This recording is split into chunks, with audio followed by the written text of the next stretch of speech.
Imagine करो साल 1886, Atlanta का एक छोटा सा फार्मेसी शॉप। वुडन शेल्व्स पर ग्लास बॉटल्स लगी हुई हैं। काउंटर के पीछे एक फार्मासिस्ट धीरे धीरे एक डार्क सिरप को ब्रास केटल में स्टर कर रहा है। बाहर घोड़े वाली गाड़ियां जा रही हैं। अंदर लोग अपनी थकान, हेडेक और नर्वस प्रॉब्लम्स के लिए इलाज ढूंढने आए हैं। फार्मासिस्ट प्राउडली अनाउंस करता है, ये एक नया नर्व टॉनिक है, एनर्जी देगा, डिप्रेशन कम करेगा, हेडेक दूर करेगा। और इसके इंग्रेडिएंट्स में शामिल है एक ऐसा केमिकल जो आज के टाइम में इलीगल ड्रग माना जाता है, कोकेन।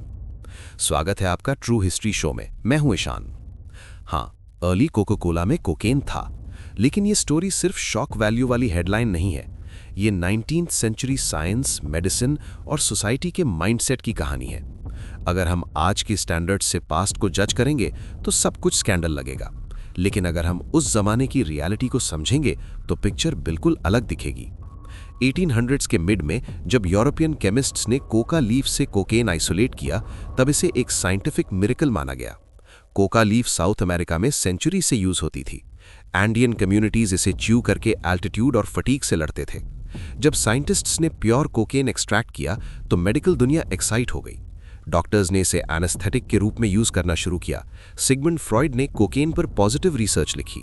फार्मेसीज ओपनली कोकेन बेचती थीं। कोकेन टूथ-एक ड्रॉप्स बच्चों के लिए अवेलेबल थे। एस्थमा के लिए कोकेन सिगरेट्स तक मार्केट में थे। उस वक्त कोकेन को डेंजरस नहीं, मॉडर्न मेडिसिन का सिंबल माना जाता था। ये पेटेंट मेडिसिन एरा था। कलरफुल बॉटल्स, बोल्ड क्लेम्स और मिनिमल रेगुलेशन। न FDA अप्रूवल प्रोसेस था, न लॉन्ग टर्म सेफ्टी ट्रायल्स। लोग शॉर्ट टर्म रिलीफ देखकर ही डिसीजन लेते थे। इसी बैकग्राउंड में एंटर करते हैं जॉन स्टिथ पेम्बरटन। वो एक सिविल वॉर वेटरन थे। वॉर में इंजर्ड होने के बाद उन्हें मॉर्फिन प्रिस्क्राइब हुआ और धीरे धीरे वो मॉर्फिन एडिक्शन का शिकार हो गए। उस टाइम मॉर्फिन एडिक्शन कॉमन था अमंग इंजर्ड सोल्जर्स।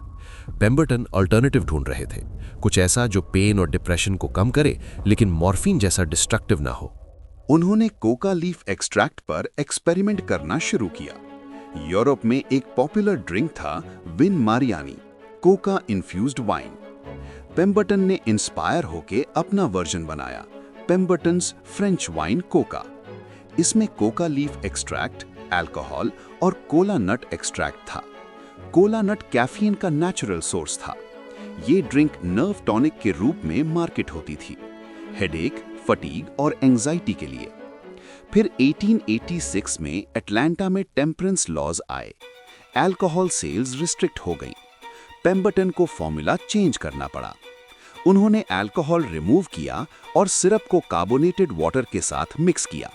नया नाम दिया गया कोका कोला, कोका लीफ और कोला नट का कॉम्बिनेशन। अर्ली फॉर्मूला में कोका लीफ के थ्रू कोकेन नेचुरली प्रेजेंट था। अब इंपॉर्टेंट क्वेश्चन ये कि कितना कोकेन होता था। हिस्टोरियंस एस्टिमेट करते हैं कि अर्ली वर्जन के एक ग्लास में लगभग 9 मिलीग्राम्स कोकेन हो सकता था। आज के रिक्रिएशनल डोजेस से कंपेयर करें तो ये मॉडरेट अमाउंट था, लेकिन साइको एक्टिव इफेक्ट दे सकता था। लेकिन उस वक्त ये इलीगल नहीं था। कोका कोला फार्मेसीज में 5 सेंट्स पर ग्लास बेची जाती थी।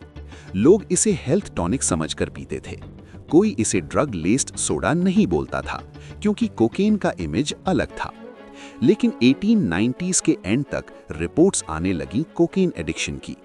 अर्बन न्यूज़पेपर्स ने सेंसेशनल स्टोरीज पब्लिश करनी शुरू की। क्राइम और कोकेन को लिंक किया गया, कई बार एग्जैजरेटेड नैरेटिव्स के साथ। पब्लिक ओपिनियन शिफ्ट होने लगा। मेडिकल कम्युनिटी कॉशियस हो गई। जिस सब्सटेंस को पहले मिरेकल माना गया था, अब उस पर सस्पिशन बढ़ने लगा। कोका कोला कंपनी ने सिचुएशन समझी। 1903 में क्वाइटली फॉर्मूला चेंज कर दिया गया। कोका लीव्स यूज होते रहे, लेकिन कोकेन अल्कलॉइड केमिकली रिमूव कर दिया गया। 1904 तक Coca Cola effectively cocaine free हो चुका था। ये चेंज फेडरल प्रोहिबिशन लॉज से पहले हुआ। 1914 में हैरिसन नार्कोटिक्स टैक्स एक्ट ने कोकेन और ओपिएट्स को हेविली रेगुलेट किया, लेकिन कोका कोला ऑलरेडी अडैप्ट कर चुका था। यहाँ एक इंपॉर्टेंट पॉइंट समझना जरूरी है। कोका कोला ने इलीगल कुछ नहीं किया था। कोकेन लीगल था, पब्लिकली एडवर्टाइज होता था।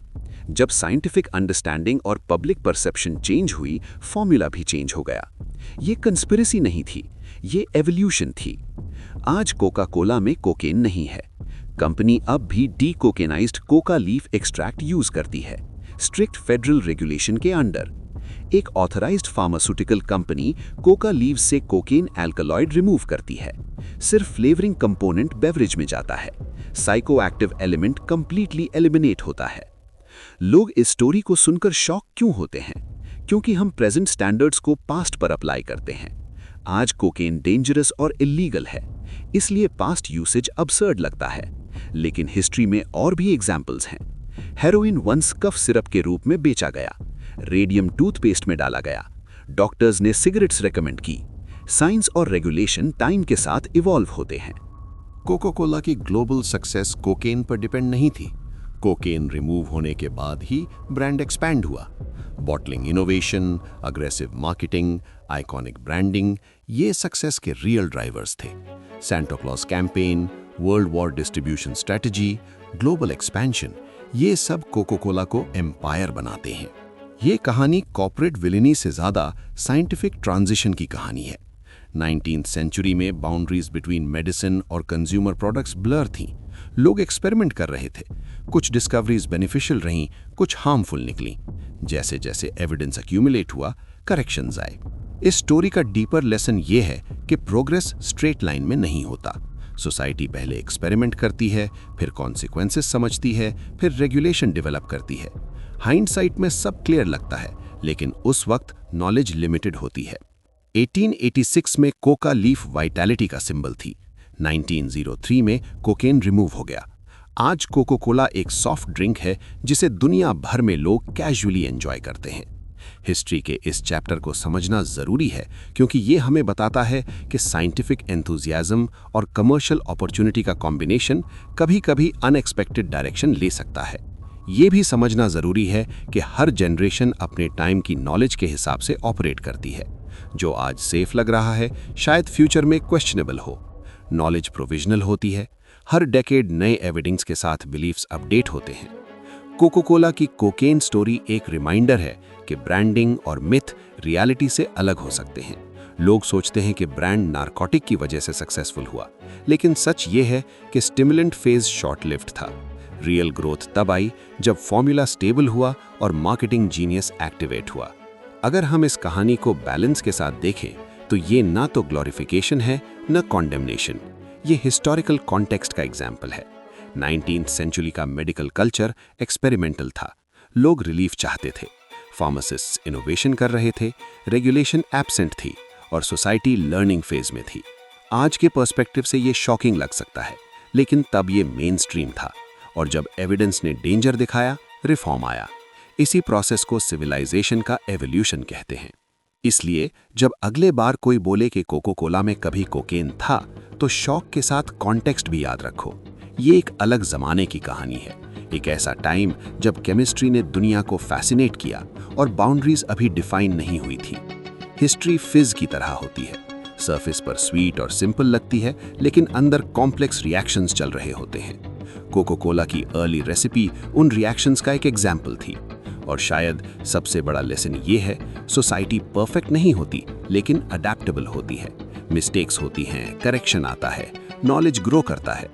कोका कोला की कहानी भी वही बताती है, इनोवेशन, कंट्रोवर्सी, अडेप्टेशन और सर्वाइवल। और आज जब हम एक चिल्ड बॉटल ओपन करते हैं तो उसमें सिर्फ शुगर, कैफीन और फ्लेवर होता है, कोकेन नहीं। लेकिन हिस्ट्री का एक सरप्राइजिंग चैप्टर जरूर डिसॉल्व्ड है उस फिज के अंदर। अगर वीडियो पसंद आया हो तो वीडियो को लाइक और शेयर करें और ट्रू हिस्ट्री शो को सब्सक्राइब करें। मिलते हैं नेक्स्ट वीडियो में।